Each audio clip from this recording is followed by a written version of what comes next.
ഒരു വയസ്സുള്ള സ്വന്തം കുഞ്ഞിനെ പണത്തിനു വേണ്ടി വിറ്റ മാതാപിതാക്കളുടെ വാർത്ത കഴിഞ്ഞ ദിവസം നമ്മൾ കേട്ടതാണ്. ഇപ്പോഴിതാ ജനിച്ചത് പെൺകുഞ്ഞാണെന്ന ഒറ്റ കാരണം കൊണ്ട് ആ കുഞ്ഞിനെ കൊന്നുകളഞ്ഞ മുത്തശ്ശിയുടെ വാർത്തയാണ് മധ്യപ്രദേശിൽ നിന്ന് വരുന്നത്. സിനിമയെ പോലും വെല്ലുന്ന നാടകീയമായ ബാങ്ക് കവർച്ചയാണ് ഗുജറാത്തിൽ നടന്നിരിക്കുന്നത്. വിശദമായി നോക്കാം ഈ വാർത്തകളെപ്പറ്റി. സ്വാഗതം നിഗൂഢതകളുടെ 20-ാം മണിക്കൂറിലേക്ക്.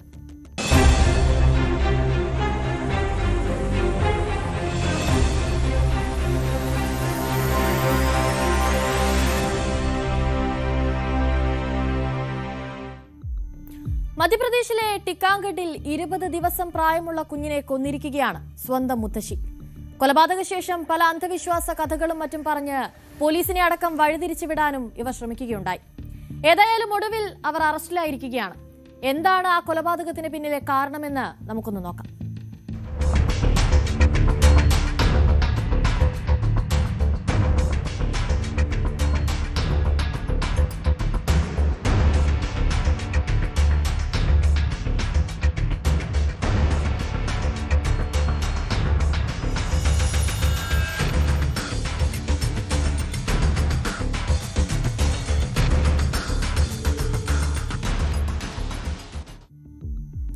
ടിക്കാംഗഡിലെ പലേര പോലീസ് സ്റ്റേഷൻ പരിധിയിലാണ് ഈ ക്രൂര കൊലപാതകം നടക്കുന്നത്. അവിടുത്തെ ബന്നെ ബുസുർഗ് എന്ന ഗ്രാമത്തിൽ നടന്ന സംഭവത്തിൽ മുത്തശ്ശി ഖേര രേഖ എന്ന ആദിവാസി 45-കാരിയായ ഈ സ്ത്രീയാണ് പോലീസിന് അറസ്റ്റ് ചെയ്തിരിക്കുന്നത്. കുഞ്ഞിന്റെ മുത്തശ്ശിയായ രേഖ കഴുത്ത് ഞെരിച്ച് കൊലപ്പെടുത്തിയെന്നാണ് പോലീസിന്റെ കണ്ടെത്തൽ. ഏതായാലും സംഭവത്തിൽ 24 മണിക്കൂറിനുള്ളിൽ തന്നെ പോലീസ് പ്രതിയെ പിടികൂടിയിരിക്കുകയാണ്. പുറത്തുവരുന്ന വിവരങ്ങൾ പ്രകാരം 20 ദിവസം പ്രായമുള്ള മനീഷ എന്ന കുഞ്ഞ് തന്റെ അമ്മയ്ക്കൊപ്പം ഉറങ്ങവേ മുത്തശ്ശിയായ രേഖ കുഞ്ഞിനെ എടുത്തുകൊണ്ട് പോവുകയായിരുന്നു. കൊണ്ടുപോയി അല്പസമയത്തിനകം തന്നെ അവർ ആ കുഞ്ഞിനെ അമ്മയുടെ അടുത്ത് തിരികെ കൊണ്ടുപോയി കിടത്തുകയും ചെയ്തു. എന്നാൽ ഏറെ നേരമായിട്ടും കുട്ടിക്ക് അനക്കമില്ലാതെ വന്നതോടെ അമ്മ തട്ടി വിളിച്ചിട്ടും കുഞ്ഞുണരാതെ വന്നതോടെയാണ് ആ 20 വയസ്സുകാരി 20 ദിവസം മാത്രം പ്രായമുള്ള ആ കുഞ്ഞ് മരിച്ചുവെന്ന വിവരം എല്ലാവരും അറിയുന്നത്. സംഭവശേഷം മുത്തശ്ശിയായ രേഖ കുട്ടിയുടെ അനാരോഗ്യമാണ് മരണകാരണമെന്നും കൂടാതെ ചില അന്ധവിശ്വാസ കഥകളുമൊക്കെ പ്രചരിപ്പിച്ച് കാര്യങ്ങൾ വഴിതിരിച്ചുവിടാൻ ശ്രമിച്ചെങ്കിലും ഇതെല്ലാം പോലീസിന് ഇവരിൽ കൂടുതൽ സംശയമുണ്ടാക്കാൻ കാരണമായി. പിന്നീട് നടത്തിയ അന്വേഷണത്തിലാണ് സത്യാവസ്ഥയൊക്കെ പുറത്തുവരുന്നത്. ഒടുക്കം പ്രതിയായ മുത്തശ്ശി രേഖ കുറ്റം സമ്മതിക്കുകയായിരുന്നു.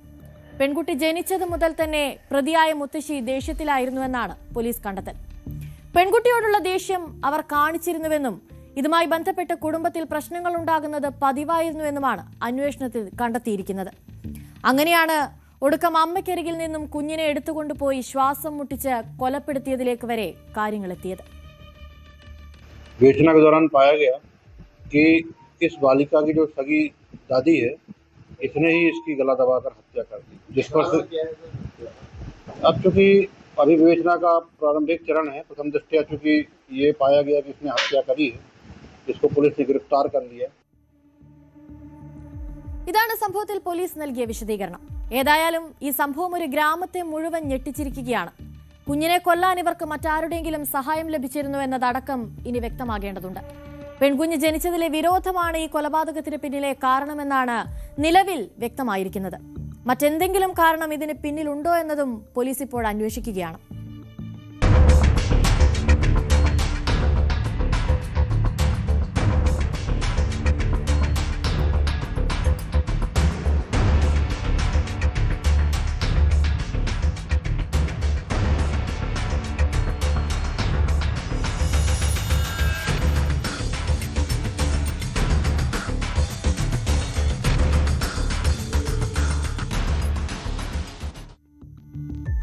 ഛത്തീസ്ഗഡിലെ റായ്പൂരിൽ ഒരു കുടുംബത്തിന്റെ കൂട്ടമരണം നടന്നിരിക്കുന്നു.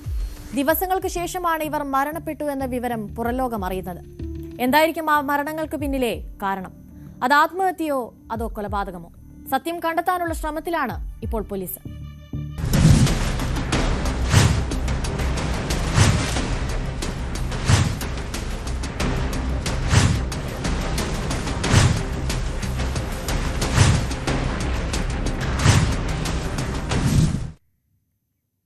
റായ്പൂരിലെ വീട്ടിൽ നിന്നും ദമ്പതികളെയും പ്രായപൂർത്തിയാകാത്ത 2 പെൺമക്കളെയും ഒപ്പം ഒരു മകനെയും മരിച്ച നിലയിൽ പോലീസ് കണ്ടെത്തുന്നത് കഴിഞ്ഞ ദിവസമായിരുന്നു. 50-കാരനായ സഞ്ജു എന്ന സാജിദ് അലി, ഭാര്യ റാബിയ ബാനോ, മകൻ ഇർഷാദ് അലി, മക്കളായ ഷഹീദ ബീഗം, ഇർഷാബ പർവീൺ എന്നിവരാണ് മരിച്ചത്. എന്താണ് ഇവരുടെ മരണത്തിന് പിന്നിലെ കാരണമെന്നത് ഇപ്പോഴും പോലീസിനോ ബന്ധുക്കൾക്കോ ഒന്നും വ്യക്തമല്ല. പ്രാഥമിക അന്വേഷണത്തിൽ സാജിദ് അലി കുടുംബാംഗങ്ങൾക്ക് വിഷം കൊടുത്ത് ആത്മഹത്യ ചെയ്യുകയായിരുന്നുവെന്നാണ് സൂചന. എന്നാൽ പോലീസ് കൂടുതൽ അന്വേഷണത്തിലേക്ക് കൂടി ഇപ്പോൾ കടന്നിരിക്കുകയാണ്.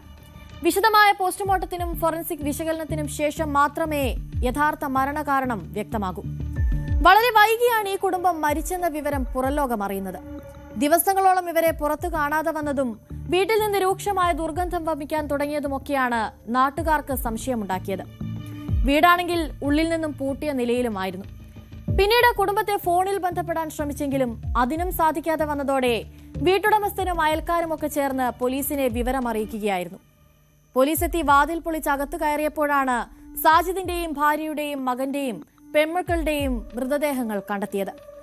സാജിദിനെ അടുക്കളയിൽ തൂങ്ങി മരിച്ച നിലയിലും മറ്റു 4 പേരുടെ മൃതദേഹങ്ങൾ വായിൽ നുരയും പതയും ഒക്കെ വന്ന് തറയിൽ കിടക്കുന്ന നിലയിലുമായിരുന്നു ഉണ്ടായിരുന്നത്. സമീപത്തായി കണ്ടെത്തിയ കീടനാശിനിയുടെ ഒഴിഞ്ഞ കുപ്പിയാണ് വിഷമുള്ളിൽ ചെന്നുള്ള മരണമാകാം സംഭവിച്ചതെന്ന പ്രാഥമിക നിഗമനത്തിലേക്ക് പോലീസിനെ എത്തിച്ചത്. അസ്വാഭാവിക മരണത്തിന് കേസെടുത്ത പോലീസ് മറ്റ് വിവരങ്ങൾ ശേഖരിച്ച് കൂടുതൽ അന്വേഷണം നടത്തി വരികയാണിപ്പോൾ. CCTV ദൃശ്യങ്ങൾ പരിശോധിച്ച് കാരണം എന്താണെന്ന് കണ്ടെത്താനുള്ള നീക്കവും നടക്കുന്നുണ്ട്. കുടുംബത്തിന് സാമ്പത്തികമായി എന്തെങ്കിലും തരത്തിലുള്ള ബുദ്ധിമുട്ടുകൾ ഉണ്ടോ എന്നതിൽ ബന്ധുക്കൾക്കും പരിചയക്കാർക്കും വ്യക്തമായ അറിവൊന്നുമില്ല എന്നതാണ് പോലീസിനെ ഇപ്പോൾ കൂടുതൽ പ്രതിസന്ധിയിലാക്കുന്നത്. रात को करीब 10 बजे मेरे को मेरे पड़ोसी का फ़ोन आया, बोले भैया आपके जो किराएदार है वो सुबह से दरवाज़ा नहीं खोले। तो मैं चूँकि यहीं पास में ही था तो मैं तुरंत जाके देखा, जाके मैंने दरवाज़ा खटखटाया और आवाज़ दी, लेकिन आगे से कोई मूवमेंट नहीं हुआ। तो बाजू में खिड़की थी, खिड़की से मैं मोबाइल का टॉर्च चालू किया और खिड़की के अंदर मैं झाँक के देखा तो मुझे दिखा कि 4 लोग नीचे बिस्तर में सो रहे थे और एक का चेहरा पूरा काला हो गया था और एक जो उनकी पुत्री थी, छोटी पुत्री थी, उसके मुंह से झाग निकल रहा था। तो मुझे थोड़ा सा वो लगा कि कुछ गड़बड़ है, तो मैं तुरंत थाना टिकरापारा में सूचना दिया। 10 मिनट के अंदर वहाँ पे पुलिस आई। फिर पुलिस आके पुलिस ने भी देखा खिड़की से झाँक के, उनको भी फिर लगा कि कुछ गड़बड़ है। फिर उन्होंने FECL जो FCL होता है उससे संपर्क किया। आधे घंटे बाद FCL की टीम आई तो दरवाज़ा खोला गया। तो जब अंदर जाके हम लोग देखे तो 4 लोग नीचे मृत अवस्था में थे और सबके मुंह से ब्लड झाग निकल रहा था। और अंदर का जो रूम था, जो किचन था, वहाँ पे जो इस परिवार का मुखिया था साजिद अली, वो फांसी के फंदे में लटका हुआ था। പോലീസിന്റെ പ്രാഥമിക അന്വേഷണത്തിൽ കുടുംബത്തെ അവസാനമായി കണ്ടത് വ്യാഴാഴ്ച വൈകുന്നേരമാണെന്നും വെള്ളിയാഴ്ച മുഴുവൻ വീട് പൂട്ടിയിരുന്നതായും കണ്ടെത്തിയിട്ടുണ്ട്. അങ്ങനെയാണ് വീട്ടുടമസ്ഥൻ അവിടെ തന്നെയുള്ള മറ്റൊരു വീട്ടിലെ വാടകക്കാരനുമായി ബന്ധപ്പെടുന്നതും പോലീസിനെ വിവരമറിയിക്കുന്നതും. പോലീസ് ഉദ്യോഗസ്ഥരും ഫോറൻസിക് സംഘവും സംഭവസ്ഥലം പരിശോധിച്ചിട്ടുണ്ട്. തുടർന്ന് കൂടുതൽ അന്വേഷണത്തിനായി ആ വീടിപ്പോൾ സീൽ ചെയ്തിരിക്കുകയാണ്. ബാറ്ററി വ്യാപാരിയാണ് മരിച്ച സാജിദ് അലി. ജോലിയുമായി ബന്ധപ്പെട്ടുണ്ടായ എന്തെങ്കിലും പ്രശ്നങ്ങളാണോ കുടുംബത്തിന്റെ ഈ ദാരുണമായ മരണത്തിന് പിന്നിലെന്നതിലും അന്വേഷണം പുരോഗമിക്കുകയാണ്. കൂടാതെ സംഭവത്തിൽ മറ്റാർക്കെങ്കിലും പങ്കുണ്ടോ എന്നതിലും സംശയം നിലനിൽക്കുന്നുണ്ട്.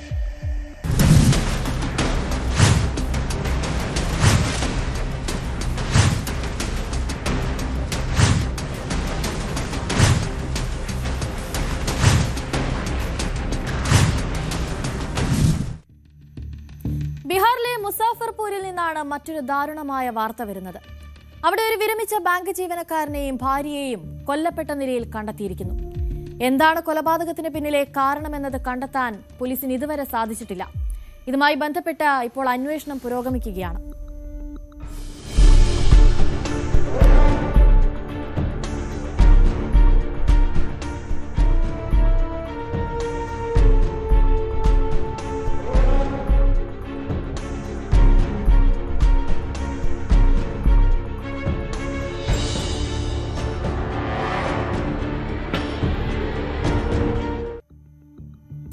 മിതാൻപുര പോലീസ് സ്റ്റേഷൻ പരിധിയിലുള്ള രാംബാഗ് ചൌടി പ്രദേശത്താണ് തിങ്കളാഴ്ച വൈകുന്നേരം ഇത്തരമൊരു സംഭവം നടക്കുന്നത്.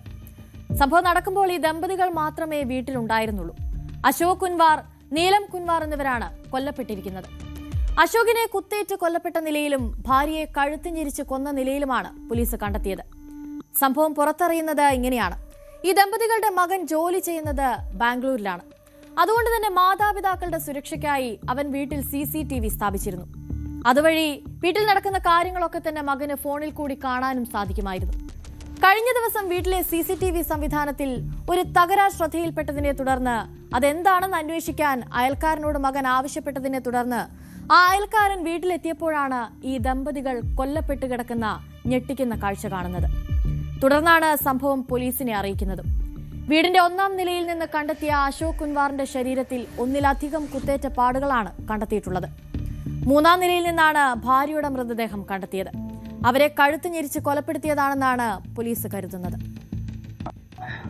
करीब 4-4:30 के आसपास इस मकान में रह रहे जो दंपत्ति हैं उनकी हत्या हुई है. अशोक कुंवर 75 वर्ष के और नीलम कुंवर 70 वर्ष के लगभग. और अभी तक की जो प्रारंभिक जांच हुई है FSL द्वारा यहाँ पर विजिट किया गया है और जो फुटेज वगैरह मिला है उसमें 2 अभियुक्त दिख रहे हैं. और प्रथम दृष्टया जो है चाकू मार के हत्या प्रतीत हो रही है, लेकिन विधिवत जो FSL की जांच और फिर पोस्टमार्टम के बाद हम लोग उसकी पुष्टि कर पाएंगे. FSL टीम द्वारा यहाँ विजिट किया गया है और सिटी SP साहब के नेतृत्व में एक विशेष टीम यहाँ लगातार सक्रिय है. बहुत जल्द हम लोग इस मामले को खुलासा करेंगे और जो भी अपराधी इसमें संलिप्त है उसकी गिरफ्तारी सुनिश्चित की जाएगी. अब तक की जांच में सर हत्या का मोटिव क्या पता चला?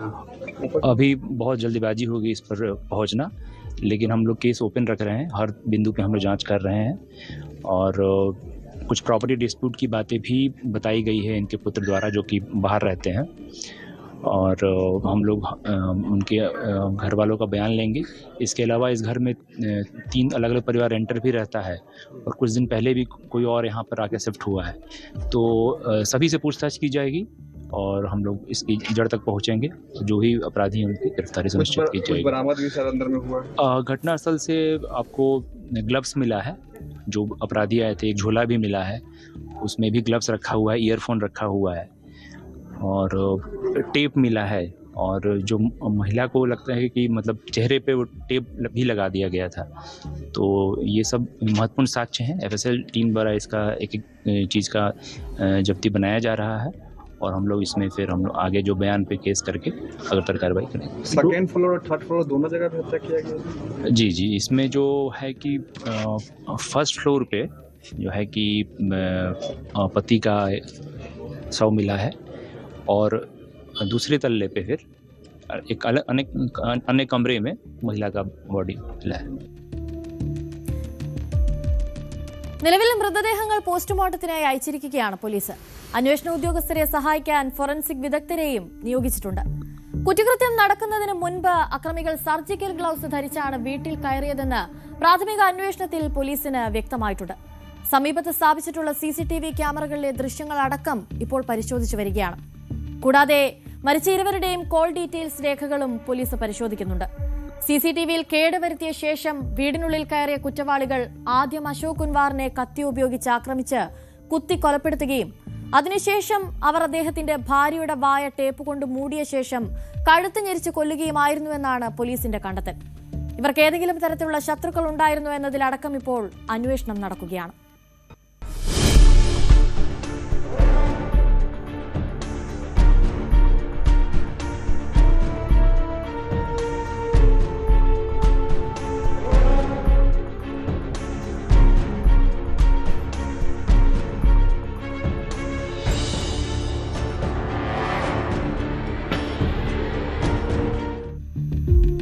മടങ്ങിയെത്താം ഇടവേളയ്ക്ക് ശേഷം.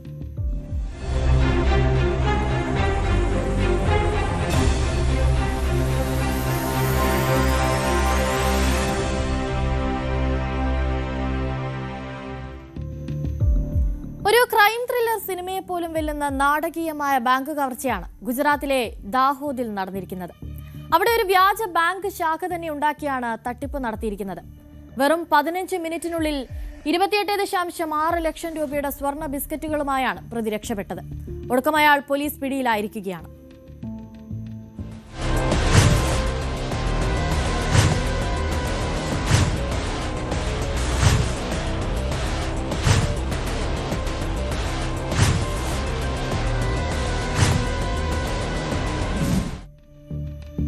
വ്യാജ ബാങ്ക് ശാഖ സൃഷ്ടിച്ച് 28.6 ലക്ഷം രൂപയുമായി പ്രതി രക്ഷപ്പെട്ടത് വെറും 15 മിനിറ്റ് കൊണ്ട്. സംഭവം നടക്കുന്നത് ഇങ്ങനെയാണ്.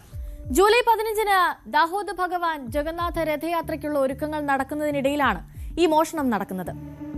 നേതാജി ബസാറിലെ മഹാവീർ ജ്വല്ലേഴ്സ് ഉടമയായ രാകേഷ് കുമാർ ഗാന്ധിയെയും മകൻ ജയ് ഗാന്ധിയെയും ഉത്സവ സമയത്ത് സ്വർണ്ണ ബിസ്ക്കറ്റുകൾ സംഭാവന ചെയ്യാൻ ആഗ്രഹിക്കുന്നുവെന്ന് പറഞ്ഞ് ഒരാൾ ബന്ധപ്പെടുകയുണ്ടായി. പിന്നീട് ഉച്ചയ്ക്ക് 2:45 അയാൾ അവരുടെ ജ്വല്ലറി സന്ദർശിച്ച് ഒരു വിസിറ്റിംഗ് കാർഡൊക്കെ വാങ്ങി തന്റെ മാനേജർ അവരെ ബന്ധപ്പെടുമെന്ന് പറഞ്ഞ് മടങ്ങുകയായിരുന്നു. താമസിയാതെ തന്നെ ഉൽക്കർഷ് ഫിനാൻസ് ബാങ്കിന്റെ മാനേജർ സുമിത് കുമാർ എന്ന് പരിചയപ്പെടുത്തിയ ഒരാൾ ജയെ വിളിക്കുന്നു. ഇയാൾ സ്വർണ്ണ ബിസ്ക്കറ്റുകളുടെ വിലയെപ്പറ്റിയൊക്കെ അന്വേഷിക്കുകയും പിന്നീട് 10 ഗ്രാം സ്വർണ്ണ ബിസ്ക്കറ്റും 2 50 ഗ്രാം സ്വർണ്ണ ബിസ്ക്കറ്റുകൾക്കും ഓർഡർ നൽകുകയും ചെയ്തു. 28.6 ലക്ഷം രൂപയായിരുന്നു മൊത്തത്തിൽ അവർ പറഞ്ഞുറപ്പിച്ച വില. ഈ തുക മുഴുവൻ പണമായി നൽകാമെന്നായിരുന്നു ഇവർ തമ്മിലുള്ള ധാരണയും. കൂടാതെ സ്വർണം അവർ അയച്ചു നൽകുന്ന അഡ്രസ്സിലേക്ക് എത്തിച്ചാൽ മതിയെന്നും ഫോൺ കോളിൽ വ്യക്തമാക്കുകയും ചെയ്തു. അടുത്ത ദിവസം വാട്സാപ്പ് വഴി ലഭിച്ച വിലാസത്തിൽ ഈ ജ്വല്ലറി ഉടമകളായ അച്ഛനും മകനും എത്തുകയും ചെയ്തു. അവിടെ പ്രതികൾ വ്യാജമായി നിർമ്മിച്ച ബാങ്ക് ശാഖയിൽ ഏകദേശം 10ഓളം പേരുണ്ടായിരുന്നു. സുമിത് കുമാർ എന്ന് സ്വയം പരിചയപ്പെടുത്തിയ ഒരാൾ താനാണ് അവരോട് ഫോണിൽ സംസാരിച്ചതെന്നും ഇവിടെ പുതിയ ബ്രാഞ്ച് തുറക്കാൻ പോവുകയാണെന്നും ഒക്കെ പറഞ്ഞ് മുംബൈയിൽ നിന്നുള്ള മുതിർന്ന ഉദ്യോഗസ്ഥരൊക്കെ ഈ ഉദ്ഘാടനത്തിന് എത്തുമെന്നൊക്കെ പറഞ്ഞ് അവരെ കാര്യങ്ങൾ വിശ്വസിപ്പിക്കാൻ ശ്രമിച്ചു.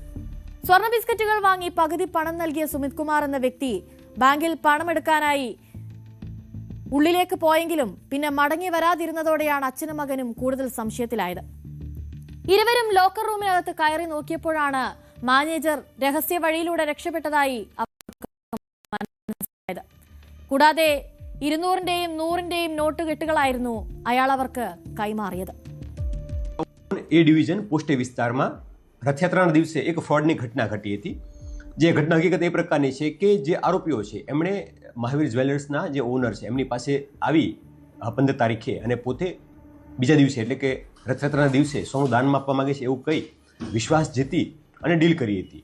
અને સોનું છે એ પોતાની ઓફિસ પર ડિલિવર કરવા માટેનું વાતચીત અને નક્કી થયું હતું. દરેક રૂટને મેપ કર્યો હતો અને આના થકી દાહોદ પોલીસને માહિતી મળી હતી કે આ આરોપીઓનું હાઇડઆઉટ આ જગ્યાએ છે ને લોકો અહીંથી પસાર થવાના છે. એના આધારે દાહોદ પોલીસે ત્યાં જઈ અને પ્રોપર સર્ચ ઓપરેશન હાથ ધરતા 3 આરોપીઓ ત્યાં મળી આવ્યા હતા અને એમની પાસેથી આ ગુનામાં ગયેલો 100% મુદ્દામાલ 200 ગ્રામ સોનું હતું એ પરત મળી ચૂક્યું છે. આ ગુનાની અંદર દીપક રાજપૂત, લલિત રાઠોડ અને આદિલ નામના 3 વ્યક્તિની પોલીસે ધરપકડ કરી છે. જેમાંથી લલિત છે એ સોનીની દુકાને જવામાં, જે દીપક રાજપૂત છે એ ઓફિસ પર સોનું કલેક્ટ કરવામાં અને અન્ય વ્યક્તિ છે મદદગારી કરવામાં, આમ 3 જણા પ્રાઇમ ઓફિસર રોલ જણાવ્યા છે. 3ને અટક કરી છે અને આ લોકોનો ગુના ઇતિહાસ પણ તપાસ દરમિયાન જણાવ્યો છે. കൂടാതെ ഈ ഓഫീസിൽ ജോലിക്കാരായി ഉണ്ടായിരുന്ന മറ്റു ആളുകളൊക്കെ തന്നെ ഇന്റർവ്യൂവിനായി അവിടെ എത്തിയ ആളുകളായിരുന്നു. പ്രതികൾ ജോലി ഒഴിവുകൾ പരസ്യപ്പെടുത്തുകയും ഉദ്യോഗാർത്ഥികളോട് ബാങ്ക് ജീവനക്കാരെ പോലെ ഇരിക്കാൻ ആവശ്യപ്പെടുകയും ചെയ്തതായി പോലീസ് പിന്നെ കണ്ടെത്തുകയുണ്ടായിരുന്നു. ജ്വല്ലറി ഉടമകളോട് ബാങ്കിൽ ജോലി ചെയ്യുന്നവരാണെന്ന് പറയാൻ നിർദ്ദേശിക്കുകയും അഭിമുഖത്തിന് വരുന്നവരാണെന്ന് വെളിപ്പെടുത്തിയാൽ അവർ സെലക്ട് ചെയ്യപ്പെടാനുള്ള സാധ്യത കുറയുമെന്നും പറഞ്ഞ് അവരെ തെറ്റിദ്ധരിപ്പിക്കുകയായിരുന്നു. അന്വേഷണ ഉദ്യോഗസ്ഥർ പറയുന്നതനുസരിച്ച് പ്രതി മുഴുവൻ കാര്യങ്ങളും ശ്രദ്ധാപൂർവം ആസൂത്രണം ചെയ്താണ് ഈ മോഷണം നടത്തിയിട്ടുള്ളത്. സ്വർണം എടുത്ത ശേഷം രഹസ്യ എക്സിറ്റ് വഴി അയാൾ രക്ഷപ്പെട്ട് നമ്പർ പ്ലേറ്റ് ഇല്ലാത്ത ഒരു മോട്ടോർ സൈക്കിളിലായിരുന്നു രക്ഷപ്പെട്ടത്. ഏതായാലും പോലീസ് ഇപ്പോൾ ഇയാളെ അതിസാഹസികമായി അറസ്റ്റ് ചെയ്തിരിക്കുകയാണ്. പ്രതിയുടെ യഥാർത്ഥ അഡ്രസ്സും ഈ കവർച്ചയിൽ മറ്റുള്ളവർക്ക് പങ്കുണ്ടോ എന്നീ കാര്യങ്ങളും പോലീസ് ഇപ്പോൾ അന്വേഷിച്ചു വരികയാണ്.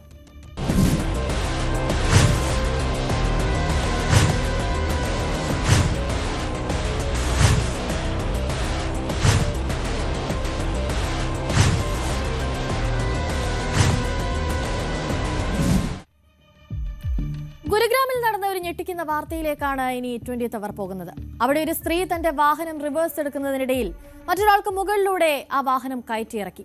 സാധാരണ എല്ലാവരും ചെയ്യും പോലെ അവരെ ആശുപത്രിയിലൊക്കെ ആ യുവതി കൊണ്ടുപോവുകയും ചെയ്തു.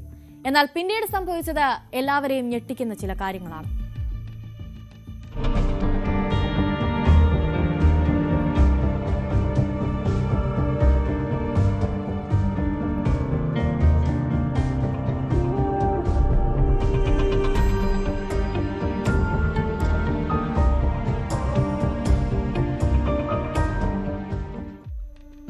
ഗുരുഗ്രാമിലെ സെക്ടർ 67-ലെ അൻസൽ വർസാലിയ സൊസൈറ്റിയിലെ ഒരു വീട്ടിലെ ജോലിക്കാരിയായിരുന്നു 57-കാരിയായ മഹോബ സ്വദേശിയായ ഗുഡ്ഡി എന്ന യുവതി. പതിവ് പോലെ തന്നെ ജോലിക്കെത്തിയ ഗുഡ്ഡി തന്റെ ജോലികളൊക്കെ പൂർത്തിയാക്കിയ ശേഷം ഗ്രൗണ്ട് ഫ്ലോറിലെ കാർ പാർക്കിംഗ് ഏരിയയിൽ ഉറങ്ങുകയായിരുന്നു. കാർ പാർക്കിംഗ് ഏരിയ ആയതുകൊണ്ട് തന്നെ വാഹനങ്ങൾ നിരന്തരം വന്നു പോകുന്ന ഒരിടം കൂടിയായിരുന്നു അത്. ഇതിനിടെയാണ് അതേ കെട്ടിടത്തിലെ തന്നെ ഒരു യുവതി പുറത്തു പോകാനായി തന്റെ ധാർ പിന്നോട്ടെടുത്തത്. ഗുഡ്ഡി പിന്നിൽ കിടന്നുറങ്ങുന്നത് ശ്രദ്ധിക്കാതിരുന്ന ഇവർ അവർക്ക് മുകളിലൂടെ ധാർ കയറ്റിയിറക്കുകയായിരുന്നു. എല്ലാവരെയും പോലെ ഗുരുതരമായി പരിക്കേറ്റ ഗുഡ്ഡിയെ യുവതി മറ്റൊരു വാഹനത്തിൽ ആശുപത്രിയിലെത്തിച്ചു. എന്നാൽ ആശുപത്രിയിൽ എത്തിയപ്പോഴാണ് ഗുഡ്ഡി മരണപ്പെട്ടു എന്ന് ഡോക്ടർമാർ സ്ഥിരീകരിക്കുന്നത്. ഗുഡ്ഡി മരണപ്പെട്ടു എന്ന വിവരം അറിഞ്ഞതോടെ വിവരം ബന്ധപ്പെട്ടവരെ അറിയിക്കുന്നതിന് പകരം അവർ ചെയ്തത് ആരും അറിയാതെ ഗുഡ്ഡിയെ വാഹനമിടിച്ച അതേ സ്ഥലത്ത് തന്നെ ആ മൃതദേഹം തിരികെ കൊണ്ടുവന്ന് ഉപേക്ഷിച്ചു. പിന്നെ മൃതദേഹം കണ്ട് പ്രദേശവാസികൾ പോലീസിനെ വിവരം അറിയിച്ചതോടെയാണ് സംഭവം പുറത്തറിയുന്നത്. പിന്നീട് സെക്ടർ 65 പോലീസ് എത്തി മൃതദേഹം ഏറ്റുവാങ്ങുകയും പോസ്റ്റ്മോർട്ടത്തിനായി അയക്കുകയും ഒക്കെ ചെയ്തു. ഏതായാലും വാഹന ഉടമയായ സ്ത്രീയുടെ വീടിന് മുന്നിൽ വലിയ തരത്തിലുള്ള പ്രതിഷേധമാണ് നാട്ടുകാരുടെ ഭാഗത്തു നിന്നും ഉണ്ടായിട്ടുള്ളത്. वो यहाँ पे लेटी हुई थी, तो जहाँ पे काम करती ऊपर उन्होंने उनके ऊपर गाड़ी चढ़ा दी बिना देखे कि उन्होंने देखा नहीं देखा मुझे नहीं पता। उनके पास ये थार गाड़ी रखी हुई है, ये बैग ले रही थी तो उन्होंने ऊपर चढ़ा दी। फिर उसके बाद बोली कि तुम्हारे नीचे उतर के आई, उनको देखा कि चोट लग गई। फिर उसे हेक्टर गाड़ी में लेके गई है हॉस्पिटल, गोविंद हॉस्पिटल डॉक्टर के पास। अब मुझे नहीं पता ये सच बोल रही हैं झूठ बोल रही हैं।